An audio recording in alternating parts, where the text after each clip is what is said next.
প্রত্যেকটা দেশের প্রত্যেকটা রাষ্ট্রের একটা বাজেট থাকে, প্রত্যেকটা প্রতিষ্ঠানের একটা বাজেট থাকে। এই মাসে এই বছরে এই পরিমাণ, এই বেশি আর খরচ করা যাবে না, একটা লিমিট থাকে না, একটা বাজেট থাকে। বলে খোদাই একটা বাজেট আছে, বলে খোদাই একটা বাজেট, ওটা তৈরি হয় এই শবে বরাতের এই রজনীতে। শবে বরাতের এই রজনীতে আল্লাহ তাআলা বান্দাদের সেই রিজিক বন্টন, তার ভালো মন্দ, সুখ দুঃখ, তার সব কিছু, তার হায়াত মউত, রিজিক দৌলত সব কিছু আল্লাহ তাআলা এই রাত্রিতে আল্লাহ তাআলা বন্টন করেন।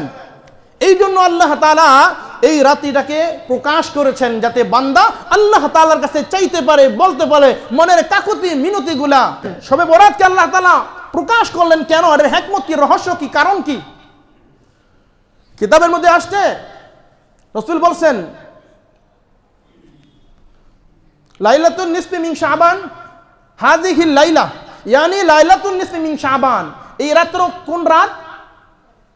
বলে লাইলাতুন নিসফি মিন শাবান। বলে এই রাত্র? বলে হ্যাঁ। বলে ফিহা আইয়ুক্তাবা, ফিহা আইয়ুক্তাবা, ফিহা আইয়ুক্তাবা কুল্লু মাউলুদিন মিন বানি আদম ফি হাযিহিস সানা।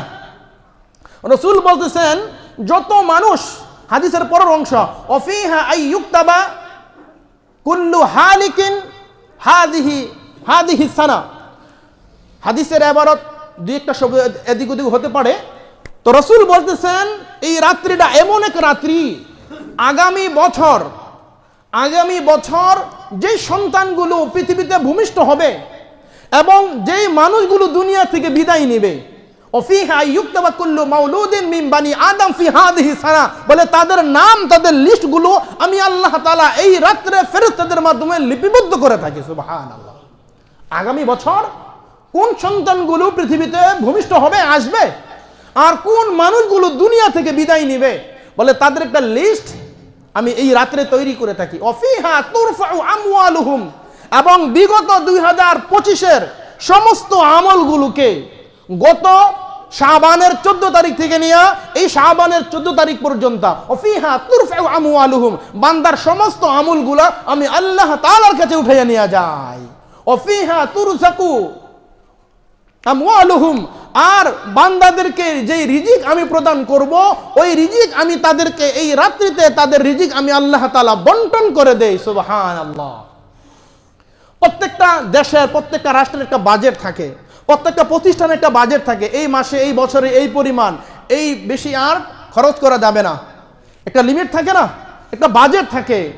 বলে খোদাই একটা বাজেট আছে, বলে খোদাই একটা বাজেট, ওটা তৈরি হয় এই শবে বরাতের এই রজনীতে।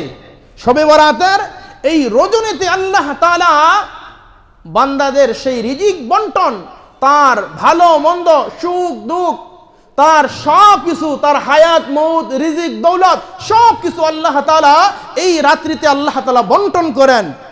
এই জন্য আল্লাহ তাআলা এই রাত্রিটাকে প্রকাশ করেছেন, যাতে বান্দা আল্লাহ তাআলার কাছে চাইতে পারে, বলতে পারে মনের কাকুতি মিনতি গুলা।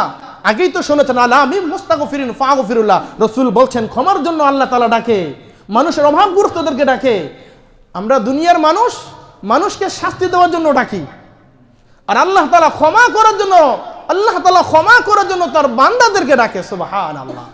আর শবে কদর, যেহেতু শবে কদর রহমতের রাত্রি, বরকতের রাত্রি, ক্ষমার রাত্রি, এজন্য মানুষ যাতে এই রাত্রিটাকে মনে করে সারা বছর যেন বসে না থাকে, এজন্য আল্লাহ তাআলা শবে কদরকে আল্লাহ তাআলা গোপন রেখেছেন।